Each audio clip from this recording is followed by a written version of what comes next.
अस्सलाम वालेकुम students, class 9 का फ़िज़िक्स का लेक्चर है हमारा। स्टूडेंट लेक्चर नंबर 6 के अंदर हमने न्यूमेरिकल नंबर 1, 2, 3 और 4 किए थे। आज हम नेक्स्ट न्यूमेरिकल 5, 6 और उसके साथ 7 वाले न्यूमेरिकल का सॉल्यूशन करेंगे।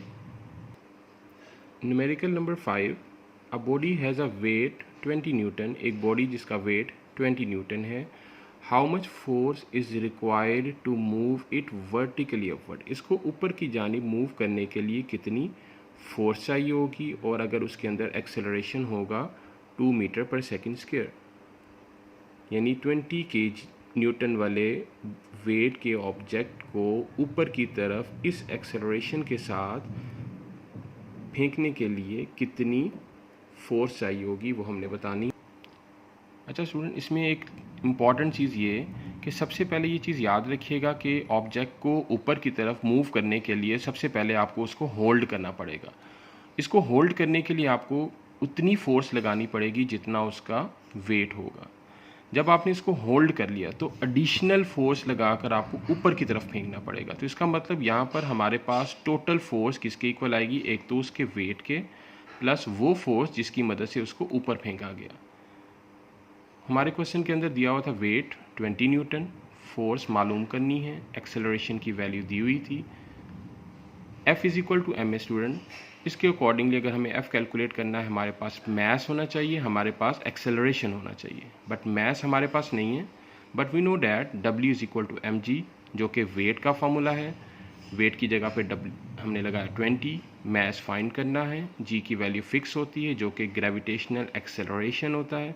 इसको इधर डिवीजन में मूव किया और उसके बाद डिवाइड किया तो मैस की वैल्यू हमारे पास आ गई 2। नेक्स्ट हम क्या करेंगे, न्यूटन का सेकेंड लॉ का फॉर्मूला अप्लाई करेंगे और फोर्स की वैल्यू फाइंड करेंगे। F is equal to m a, mass की वैल्यू 2, ए की वैल्यू 2, इन दोनों को जब आपस में मल्टीप्लाई किया तो हमारे पास 4 न्यूटन फोर्स आ गई। स्टूडेंट, ये वो एडिशनल फोर्स है जो होल्ड करने के बाद ऊपर फेंकने के लिए चाहिए होती है। इसीलिए टोटल फोर्स कैलकुलेट करने के लिए हम क्या करेंगे, वेट प्लस फोर्स, यानी कि वेट हमारे पास 20 है और ये वो एडिशनल फोर्स जो ऊपर फेंकने के लिए चाहिए वो है। दोनों को ऐड करेंगे तो हमारे पास आ जाएगा 24 न्यूटन, जो कि टोटल फोर्स होगी।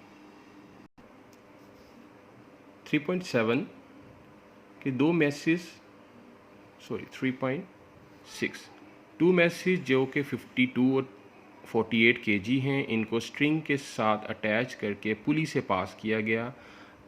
और दोनों मैसेज की कैरेक्टरिस्टिक्स ये है कि वो वर्टिकली हैंग हुए हैं। आपने इस केस में दो चीज़ें कैलकुलेट करनी है, एक टेंशन फाइंड करना है और दूसरा एक्सेलरेशन फाइंड करना है। जी स्टूडेंट, 3.6 का सोल्यूशन अभी मैंने आपको बताया कि इस केस में हमारे पास दोनों मैसेज जो हैं वर्टिकली हैंग हुए हैं। मैस M1 नीचे की तरफ मूव कर रहा है और मैस M2 ऊपर की तरफ मूव कर रहा है। क्वेश्चन के अंदर हमारे पास ये वैल्यूज़ थी, हमने टेंशन और एक्सेलरेशन फाइंड करना था। इस टॉपिक की डिटेल हमने बड़े अच्छे तरीके से पढ़ ली हुई है। टेंशन का फार्मूला अप्लाई करेंगे, 2, M1 की वैल्यू 52, M2 की वैल्यू 48, अगेन M1, M2 की वैल्यू लगाई, G की वैल्यू 10 लगाई, इन सारी वैल्यूज़ को मल्टीप्लाई किया, हमारे पास ये वैल्यू आ गई। देन ऐड किया इन दोनों वैल्यूज़ को, 100 आ गया। डिवाइड किया स्टूडेंट तो हमारे पास ये आंसर आ गया, जिसको हमने राउंड ऑफ करके 500 न्यूटन बना लिया। तो स्टूडेंट, ये तो था टेंशन की वैल्यू, वेरी सिंपल।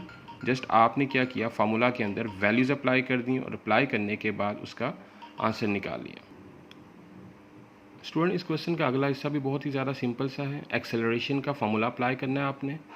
ये दोनों फार्मूलाएँ जो हमने बड़ी डिटेल के साथ क्लास में डिस्कस किए हुए हैं। M1 M2 की वैल्यू, फिर M1 प्लस M2 की वैल्यू मल्टीप्लाई 10, माइनस किया 4 आ गया, ऐड किया 100, देन मल्टीप्लिकेशन की 40 डिवाइडेड बाय 100। डिवाइड करने के बाद हमारे पास आया 0.4 and this one is the acceleration, जिसका यूनिट होता है metre per second square. Student, अगला question, tension in the string का दूसरा केस। इसमें भी दो मैसेज हैं, 26 kg मैस, 24 kg मैस। ये 26 kg मैस जो है वो टेबल पर पड़ा हुआ है और 24 kg का जो मैस, यहाँ पे मिस्टेक हुई है, 24 kg जो मास है वो वर्टिकली डाउनवर्ड मूव कर रहा है। इस केस में भी हमने दो चीज़ें कैलकुलेट करनी है, एक टेंशन और एक एक्सेलरेशन।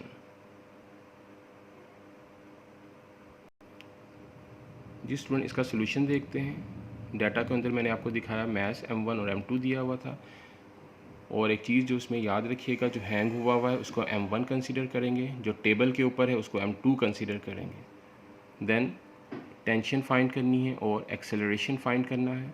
टेंशन का फार्मूला इस केस के लिए याद रखना है आपने, m1 की वैल्यू 24, m2 की वैल्यू 26, g की value 10, again m1 24 plus m2 की वैल्यू 26, सबको मल्टीप्लाई किया, इनको ऐड किया, देन हमारे पास डिवाइड करने से जो आंसर आ रहा है वो राउंड ऑफ करने के बाद 125 न्यूटन है।